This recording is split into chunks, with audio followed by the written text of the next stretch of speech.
Welcome back to the channel. Have you ever felt your heart tighten when someone accused you unjustly?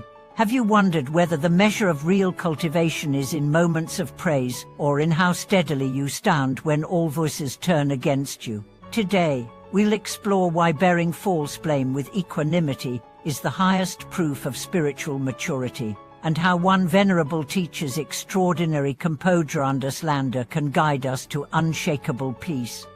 At the heart of this teaching lie two profound insights. First, that external judgments, whether praise or blame, are fleeting shadows, unable to touch the tranquility of a mind anchored in wisdom. And second, that every unjust criticism is an invitation to deepen patience, insight, and compassion.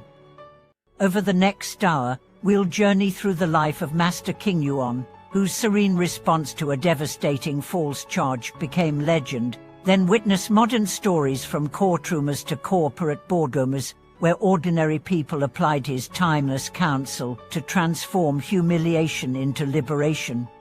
Imagine dedicating decades to humble service, only to be publicly shamed by those you sought to uplift. In that crucible, most of us would react with anger, defensiveness, or despair. Yet Master Qigong, when accused of misappropriating temple funds, quietly left his quarters and walked the mountain paths, chanting silently. He did not rage or plead his case. He embraced the very accusation as a mirror reflecting unexamined attachments, pride in reputation, clinging to approval, fear of disgrace. As he meditated, each step became a lesson. What is true cannot be ensnared by lies, and a mind at rest needs no vindication. In one telling episode, his closest disciple pressed him for a response. "Master, should we not gather evidence and clear your name?" The master paused at the summit, looking at distant peaks veiled in mist, and replied gently, "Those who accuse me know nothing of my mind. My case is already settled within."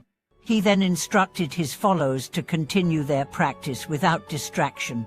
Within days, the real embezzler confessed, but by then the master's composure had taught the entire community that inner peace depends on nothing external. This same spirit can guide us when workplace politics turn cruel.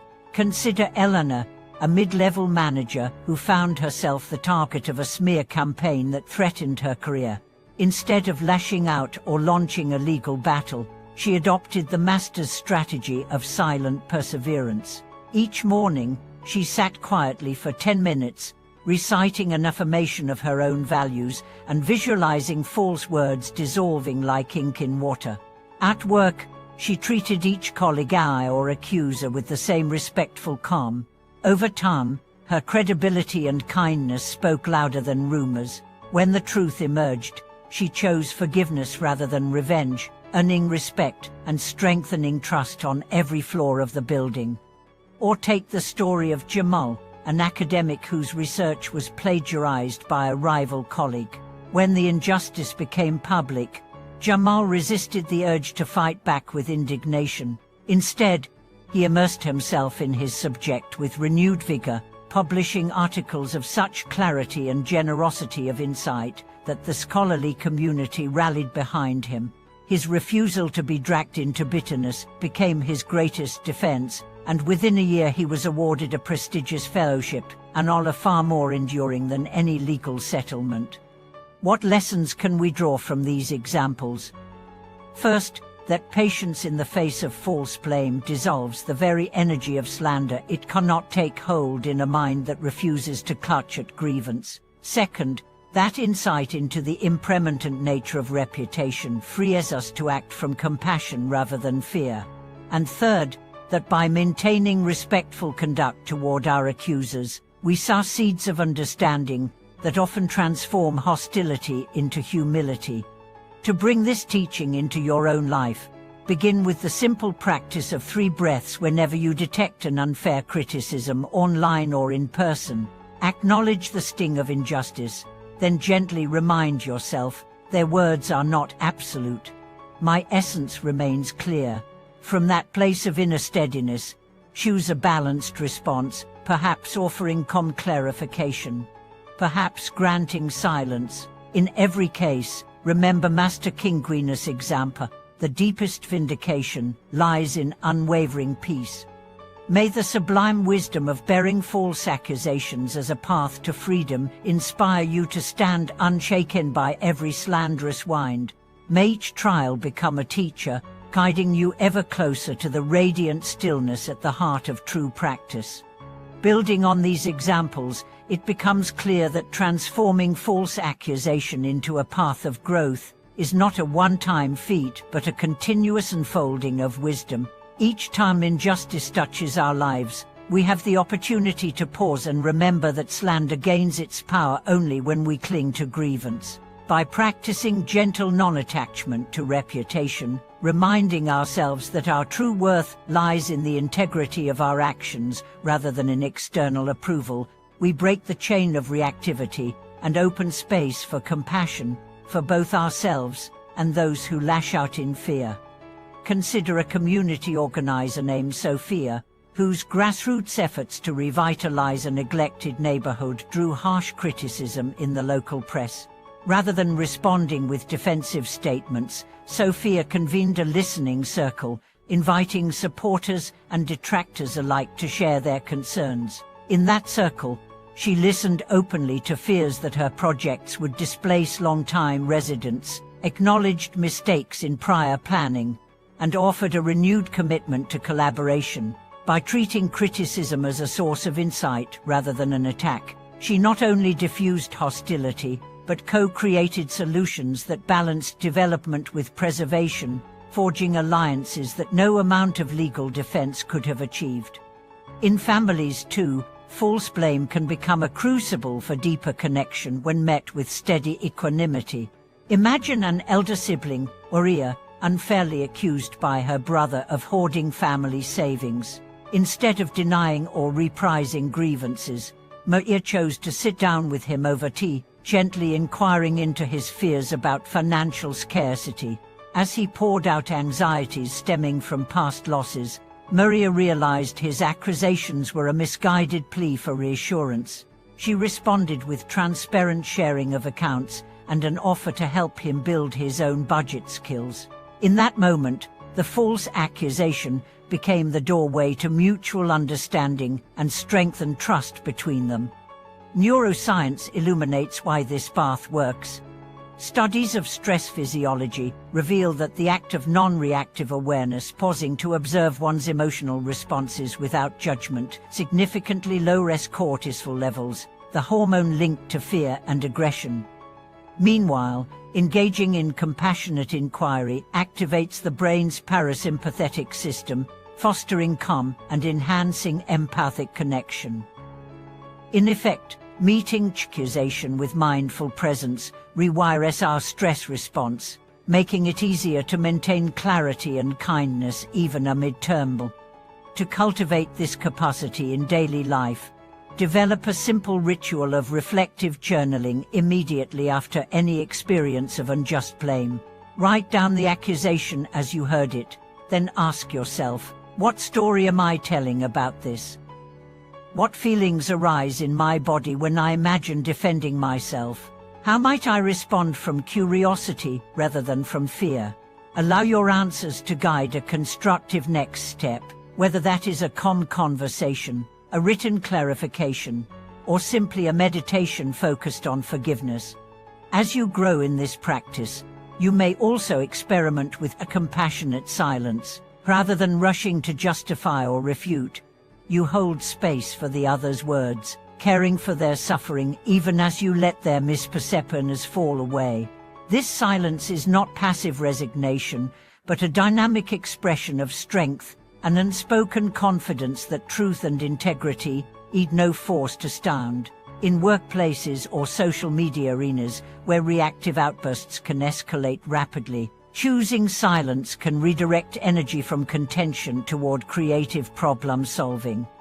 In time, bearing false accusations with composure catalyzes a profound shift. You begin to see critics not as enemies, but as misplaced teachers, offering unexpected mirrors to your own unresolved fears and attachments. Each act of enduring slander with grace deepens self-knowledge and expands your capacity for compassion.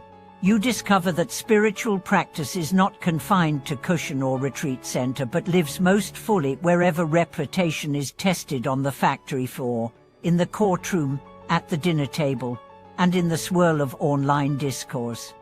May the wisdom of Master Qigong and the countless modern figures who have walked this path inspire you to meet every misjudgment as an opportunity for awakening. May each challenge to your reputation become a stepping stone toward unshakable inner freedom, and may you carry the flame of compassion into every place where blame and fear once held sway. Beyond personal and professional spheres, the practice of bearing false accusation with composure extends powerfully into the digital realm, where reputations can be reshaped in an instant by anonymous posts and viral rumors. In today's age of social media, a single misrepresented quote or fabricated story can spark a flood of outrage and threats. Yet even here, the ancient teaching holds true: when slander strikes, respond not with reactive defensiveness, but with grounded presence. Pause before drafting a public rebuttal. Take several deep breaths, observe your body's response, the quickened heartbeat, the tightness in the throat, and remind yourself that the viral storm bears no weight in the core of your being. Then, decide whether to issue a clear, factual statement or to remain silent and allow the truth's steady undercurrent to erode the falsehood. In many cases, silence coupled with consistent integrity pulls off the storm over time, as calm perseverance outlasts the short-lived fury of rumor. Consider the case of a popular content creator whose channel was suddenly besieged by accusations of plagiarism and unethical behavior. Instead of engaging in a back and forth with each new critic, she adopted the master's approach. She took a break from live tweeting to focus on her creative process, quietly posting a concise clarification and then letting her subsequent work speak for itself. Over weeks of steady output, her audience rediscovered the originality and sincerity they had initially admired. The false charges, once a raging wildfire online, flickered out like embers, unable to cling to the grounded flame of her authentic practice. In the public sector, leaders facing baseless allegations can draw on this same principle. A mayor falsely accused of misusing city funds might choose to host a town hall listening openly to constituents' concerns rather than launching immediate investigations or legal threats. By giving space to voices fueled by fear or misunderstanding, the leader not only diffuses hostility, but often uncovers genuine issues that require attention. What began as a smear campaign can thus transform into a collaborative effort toward transparency and improvement, uniting community members around shared solutions. On an interpersonal level, false accusations between friends or family members often stem from unspoken expectations or miscommunications. When someone you care about levels an unwarranted charge, perhaps alleging neglect or betrayal, the compassionate response is to inquire into the pain beneath their words. You might say, "I'm sorry you feel harmed by what happened. Can you help me understand where that feeling comes from?" In that moment, you do not deny or diminish their experience, but instead honor it, showing that their emotional truth matters. As they articulate the hurt behind their accusation, both parties gain insight into underlying needs, paving the way for reconciliation that a curt defense could never foster. To sustain composure amid such trials, cultivate a daily habit of inner. Silently affirm each morning that you will treat every criticism, just or unjust, as a precious teacher. This vow primes your mind to meet slander not as an enemy, but as a mirror reflecting areas where compassion, patience, or clarity can deepen. When the first sting of accusation arises, recall that vow and let it illuminate a path of equanimity. In the quiet aftermath of each encounter with false blame, take time for reflective gratitude. Acknowledge the strength within you that resisted reactivity. Thank the accuser, silently, for providing the opportunity to practice freedom. By turning resentment into gratitude, you complete the cycle of liberation, ensuring that no misjudgment can tether you again. May the timeless wisdom of true spiritual practice guide you to remain composed under every false accusation. May each unwarranted slander become a springboard for deeper self-awareness and compassion toward others. And may your unshakable equanimity shine as a beacon of peace in every corner of your life. Thank you for watching this video.